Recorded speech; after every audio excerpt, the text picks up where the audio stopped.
Today we'll be discussing the use of immunisation programs for children and the related ethical issues. Vaccination in its broadest definition has been defined as the artificial stimulation of the immune system as a response to actual or potential bacterial or virological infection.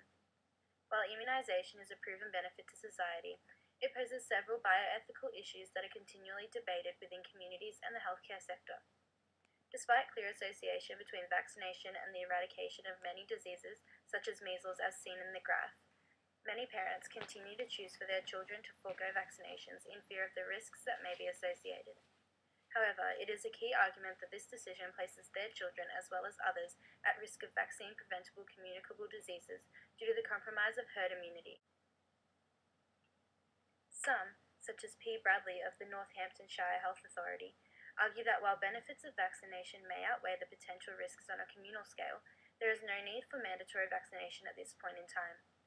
Bradley explores the parental right to refuse vaccination on behalf of their children and thus briefly discusses the popular idea that compulsory immunisation may be more harmful than not getting vaccinated for diseases that pose little risk to the individual.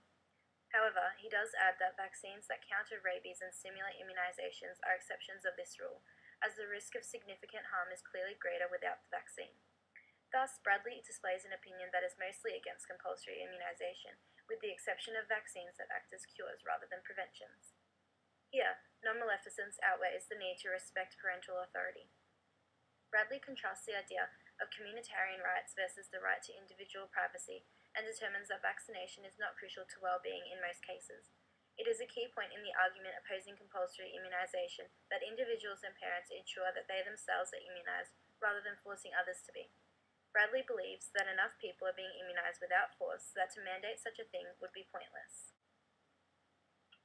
In contrast, arguments supporting compulsory vaccination, such as that of Holly Warland, a member of the Young Australian Skeptics, argue that being unvaccinated without a credible medical or life-preserving reason is selfish and continues to endanger others. Warland criticises the ease with which vaccination can be foregone in Australia and believes that religious or personal beliefs are not reason enough to put those who legitimately cannot receive immunisations at risk. She argues that failing to immunise one's child is classed as neglect and violates the Child Care and Protection Act in doing so. She supports this debate with the fact that if immunisation rates continue to decrease as they currently are, herd immunity is threatened, and thus so are the children who have no choice in being unvaccinated. Warland states that preventing the deaths of innocent children is far more important than respecting the autonomous rights of parents, thus arguing in favour of compulsory immunisation. Immunisation has recently become a heated point of debate within society. The constant argument as to whether or not vaccination should be made mandatory has been balanced against the ethical issues posed by being immunised versus choosing to forego it. This issue becomes even more difficult when taking into account children and the challenge of parental autonomy in ensuring the child's well-being. First, we will look at the major points of those in favor of mandatory vaccination, along with applicable bioethical principles. The first main argument is that vaccination saves lives. Children's vaccines are said to be 90 to 99% effective in preventing disease. Major medical organizations even stress the effectiveness of vaccinations. The FDA, the Department of Health and Human Services, and many other organizations claim that vaccinations are among some of the safest medical products available. In accordance with these statistics and the bioethical principle of beneficence, or action done for the benefit of others, vaccination should be strongly encouraged, if not mandatory.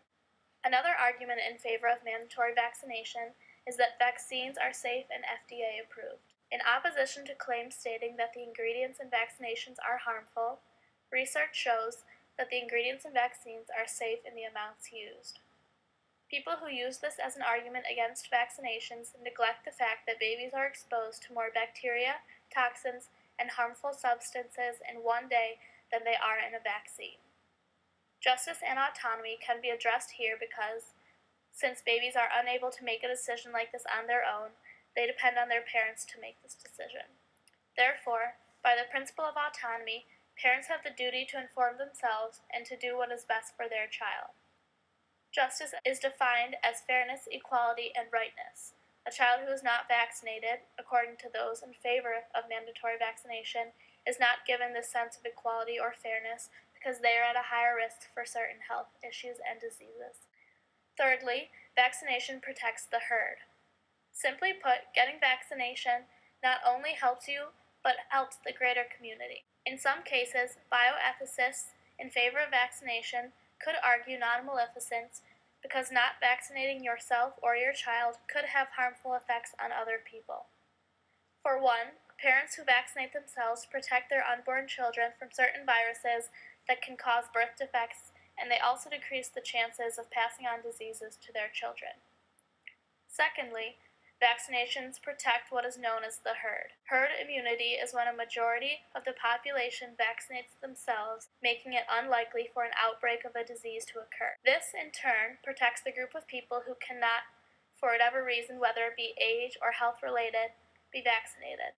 According to pediatrician Lance Rodwald, director of the Immunization Services Division of the CDC, in order for a community to be fully protected against a disease, 80 to 90% of its population needs to have been vaccinated. One final argument when it comes to the issue of immunization is that of the effects it has. But those in favor of vaccination would argue that adverse reactions to vaccines are extremely rare. The most common side effect to vaccination is severe allergic reaction, which occurs in approximately 1 out of 300,000 to 1 out of 1 million people. Multiple studies have verified that certain vaccinations accused of causing autism, type 1 diabetes, and asthma do not, in fact, cause or increase a person's chances of having these diseases. Therefore, not vaccinating your child for these reasons could be argued as violating your child's autonomous right to getting vaccines that are beneficial to their health. Now we will look at the major points of those not in favor of mandatory vaccination.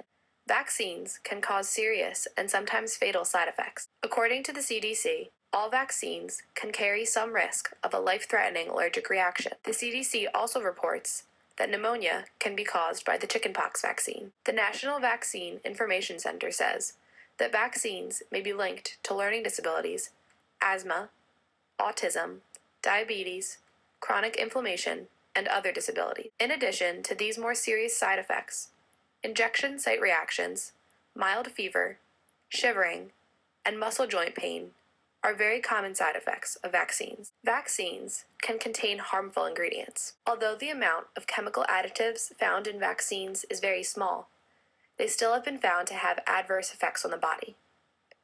Some physicians believe that thimerosal, an organic mercury compound found in flu and various other vaccines, is linked to autism.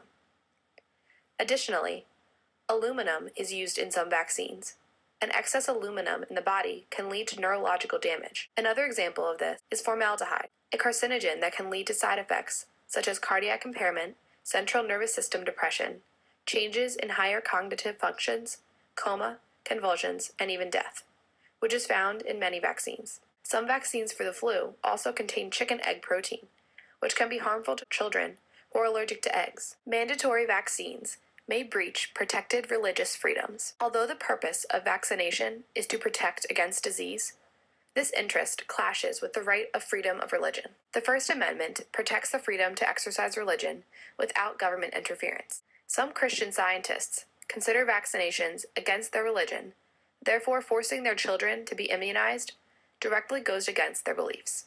In addition, the Amish do not view all vaccinations as necessary, and even believe that they weaken the immune system. Pharmaceutical companies, the FDA, and the CDC should not be entirely trusted to make and regulate safe vaccines. The primary goal of pharmaceutical companies is to sell drugs and to make a profit. Congressman William Posey has said that the incestuous relationship between the public health community and the vaccine makers and government officials should not be allowed to continue. Too many top CDC personnel go to work for the vaccine makers when they leave. That creates a serious conflict of interest and perverts incentives that compromise integrity. Limerix, a vaccine for Lyme disease, was licensed by the FDA and marketed for almost 4 years before it was pulled from the market, and after it was found to have a potential relationship to autoimmune arthritis. This is not to say that these reputable companies should not be trusted whatsoever, But we do have the autonomous right to be skeptical of the safety of the drugs that are created by such profitable companies. Immunisation programs are a public healthcare agenda. As such, these programs have and will continue to undergo evaluation. Even so, there is consistently discussion surrounding vaccine safety and risks, often igniting controversies. In addition, immunisation programs include many stakeholders, and so ethical principles need to be considered in relation to all involved. The following clinical and professional issues are closely related to these ethical issues.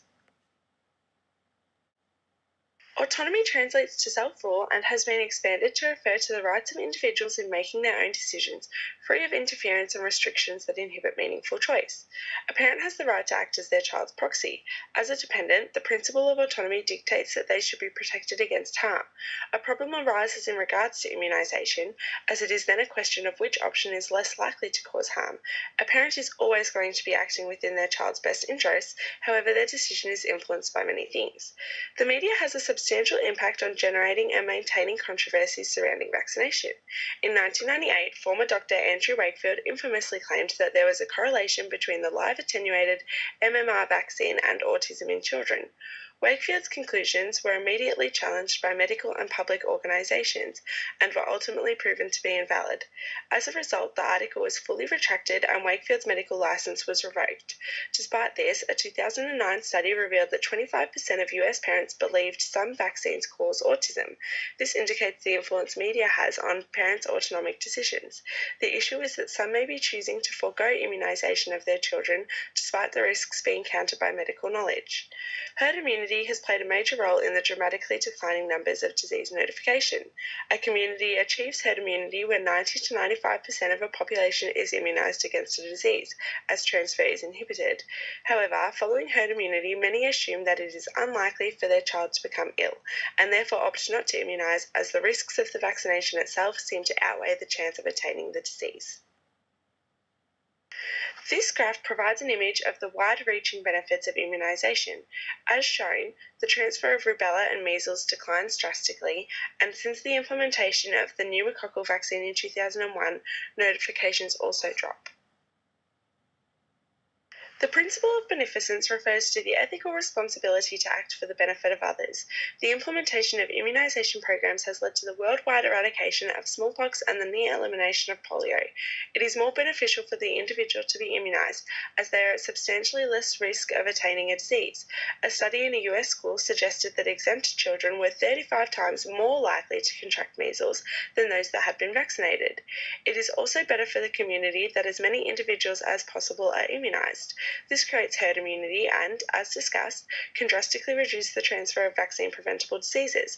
This is important as some children may have medical exemptions, such as being too young to receive immunisations. Therefore, the principle of beneficence favours vaccination programs, potentially even mandatory ones. This leads to a conflict between beneficence and autonomy. The most prominent clinical issue is the risk of vaccine adverse reactions. This also coincides with beneficence, as healthcare practitioners should always do what is in the best interest of the patient. However, this raises the issue of the potential risk of a disease if a patient forgoes vaccination. Common adverse reactions include fever, rash, inconsolable crying, and febrile seizure. Uncommon adverse reactions include abscess, swelling, deltoid bursitis, neurological issues, and hypersensitivity. A major professional issue is ensuring not to coerce parents. At the individual level, it is the parent's decision on whether or not they should immunise, but healthcare providers are integral to explain the benefits of public healthcare. It can be difficult for healthcare professionals to remain impartial and ethical, whilst herd immunity relies on as many children being immunised as possible. It is understandable to see why vaccination is a controversial healthcare topic. In relation to ethics, beneficence should not overrule autonomy, and so compulsory immunization is not a valid option. Therefore, it is the responsibility of the parents to be informed about the benefits and potential risks of vaccination.